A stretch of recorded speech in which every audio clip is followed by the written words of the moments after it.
Pag-uusapan natin ngayon, ito po, no, VP Sara muli pong pinahayag at this time, mas malaki na po yung posibilidad na siya po ay tumakbo sa 2028, no? Ito naman po ay nagbibigay ng buhay sa atin, no? Mas masaya tayo ngayon na tsak na po na tatakbo. Ito lang po yun sa exclusive interview ng Channel 5 o News 5 ay pinahayag muli na seryoso na po ang konsiderasyon ni VP Sara na tatakbo siya sa 2028 election. Kaya medyo papahapyawan na po natin yung mga posibilidad. Kaya doble kayod po sila eh. Doble kayod sila ng pagpapa-impeach ng mga para eliminate ito pong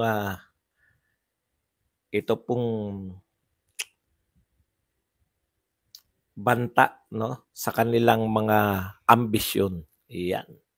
Pag-uusapan din po natin, ito po, tagumpay daw po yung naganap na rally, pro-impeach rally, ayon dito kay Trillanes, no. Ang problema ni Trillanes, may mga kondisyon siya para matawag na tagumpay. Kasi sinasabi natin, ang layo naman nung rally nila sa rally na anti-impeachment, di po ba? So may mga sinabi po rito si Trillanes na po natin, no? Iisa-isa i-debunk po natin tong mga panukala na to ni Trillanes sa pagsasabing gusto talaga ng tao yung impeachment kaysa sa kahit mas malaki yung nagrally ng anti-impeachment. Yan. Yan po mga pag-uusapan natin. Alam nyo, ito po, kanina narinig ko lang, no? Maikling-maikli lang po kay Amy Marcos. Kasi ganun pa rin yung dialogue niya, no? Binabanatan niya yung budget, national budget natin, na ito ang isa sa parang pinakamalalang budget sa ayaw niya sabing pinaka-corrupt eh.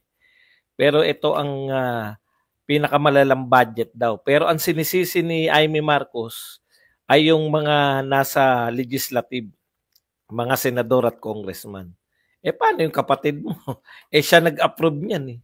Di ba? Again, ikaw na rin na nagsabi, di ba? Bago to, alam ko yung mga dialogue mo, sabi mo, ang suggestion mo sa kapatid mo, ibalik sa di ba? Sa inyo. Ibalik sa BICAM, ibalik sa Kongreso.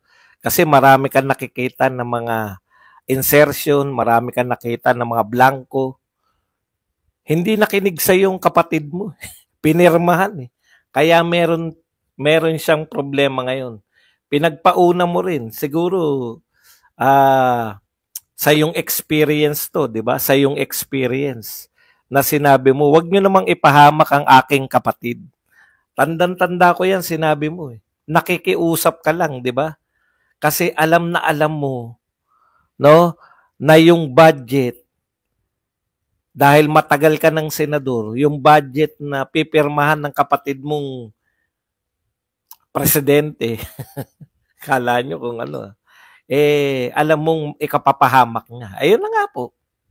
Kaya tayo narito sa ganitong level. Di ba? Kaya tayo narito sa ganitong usapin. May problema tayo sa budget ngayon. Kasi nga, ewan ko kung sino pinakikinggan ng kapatid mo. O hindi nyo kaya talaga yung pinsan nyo. Hindi natin maintindihan. Sinabi na ni BP Sara yan eh. Si Martin at saka si Saldico ang may control ng budget ng Pilipinas. Ipinagpaunan niya na yan. Kaya talagang sa isang banda gustong iligtas ni Amy Marcos yung kanyang kapatid. Sa isang banda naman, siya na ngayon na nanganganib na malaglag bilang senador. Kasi nung nagsimula itong mga survey, ang taas niya pa eh. Top 5 pa yan eh. Kaya wala siyang pakialam. Ayaw naman sa kanya ng mga Duterte. Ayaw din sa kanya ng maraming mga loyalista. Talagang laglagin. Kaninong puwersa siya kukuha? 'Di ba? Okay. Eto naman po, matapos po nating marinig na magkakaroon po ng emergency, food supply emergency yata ang tawag. Hindi ko rin maintindihan kung ano po ibig sabihin nun. Panibagong announcement. In-announce po yan itong Department of Agriculture Secretary. Magkakaroon daw ng food emergency, food supply emergency. Tapos eto naman po, announcement na naman po ni Secretary Chu, supply ng itlog sa bansa posibleng magkaroon ng shortage sa Abril. Alam mo, bilang Department of Agriculture Secretary, trabaho mo yan eh. Ayaw kitang ayaw. Ang sama pong pakinggan na wala pa po, no? Parang ang ginagawa nito, inihahanda lang tayo o maghanda na kayo, baka tumaas yung presyo ng itlog. Kasi magkakaroon ng kakulangan ng supply. Hindi ba kaya ka Department of Agriculture Secretary para hindi ka lang announcement ng mga masasamang balita? Lutasin mo yung mga masasamang balita. Sa Abril pa yan sinasabi mo eh. Abril pa yan eh. Kung mag-alaga ka ngayon ng mga sisiw, nangingitlog na yan pagdating ng Abril. Alam niyo yung ibig ko sabihin? Kung talagang paglutas yung gusto mong, bakit mag-announce ka lang? Kahit ako, hindi ako agriculturist, wala akong alam. Simple lang po yan eh. Kung napursi mo na alam mo yung bakit? Bakit daw tayo kukulangin sa itlog? Dahil nung 2024 yata, mura itlog. Kaya ayon kay Tio Laurel, ito pong DA Secretary natin, Agriculture Secretary natin, kaysa raw malugi sa pagpapaitlog, hindi sila kikita, kinatay na lang yung mga mangingitlog na manok. Kaya kapos tayo sa manok na mangingitlog pagdating ng Abril. Nagkukwenta ako, February 1 pa lang ngayon eh. February 1, buong February, 1 buwan. Buong March, 2 buwan. Sa 2 buwan po ba, pag nag-alaga ka ng manok ngayon, hindi pa mangingitlog yan pagdating ng 2 buwan? Talagang, kung kukulangin tayo ng itlog, mag-alaga kayo ng mga sisiw. Hindi ko alam ha. Pero dapat kasi hindi lang tayo nag-announce ng masasamang balita. Dapat kasi, napursin nyo na nakukulangin ng itlog, gawan nyo na ng paraan. Magtanim na kayo ng manok ngayon pa lang. Ayaw nyo mag-alaga ng sisiw, magtanim na lang kayo ng manok para marami tayong itlog.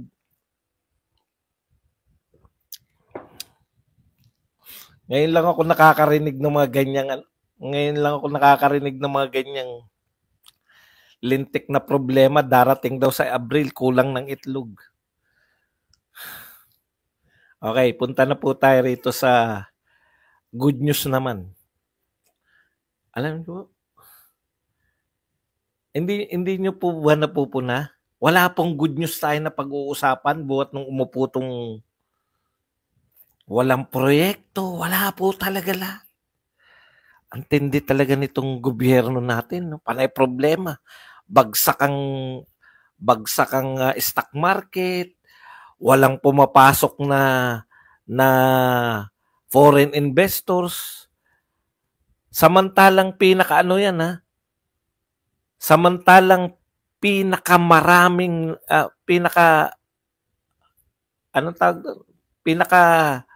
record breaking sa paglalakbay. Ang daming pinuntahan, katwiran? Ano na nga katwiran? Bakit biyahe sa BBM nung unang 2 taon? Nang hihikayat ng foreign investors. Ngayon, unang 2 taon niya, nag-Maharlika Investment Fund. Ano na nga purpose ng Maharlika Investment Fund? Para yung mahikayat na investor may pag-iimbisan. Nakuha niyo po?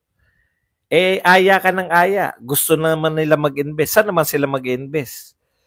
Magtayo tayo ng Maharlikapan para lahat ng mga iniikot natin dito ilalagak. Tanong nyo po, kung ilan na po ang nag-invest sa Maharlikapan. Alam nyo kung ilan po? 0. Blanco. Yan ang masarap sanang doktorin nyo yung numero. Badong. 0. Wala nag-invest. Ano yung sinasabi na? Mga pledges. Kada pupunta sa ibang bansa, bilyon-bilyong dolyar yung pledges. Kaya nga po pledges lang. Mula po nun. Tapos, ang lalakas pa ng loob na ipagmalaki yung mga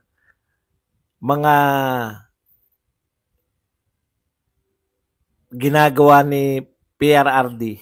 Halimbawa po yung ginagawa pong bypass sa Davao. Kay PRRD po yan.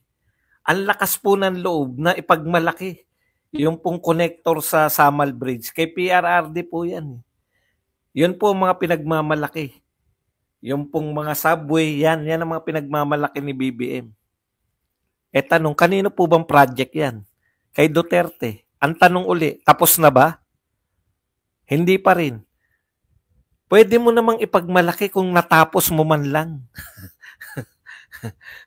Pustahan tayo, makakatapos pa niya si BP Sara.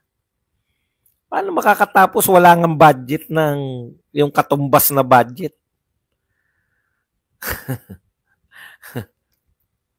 Breaking record po tayo sa lahat. Pinaka-turista na pinaka-konti.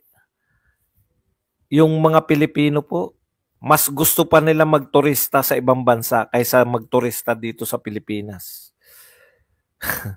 Mas mura pa.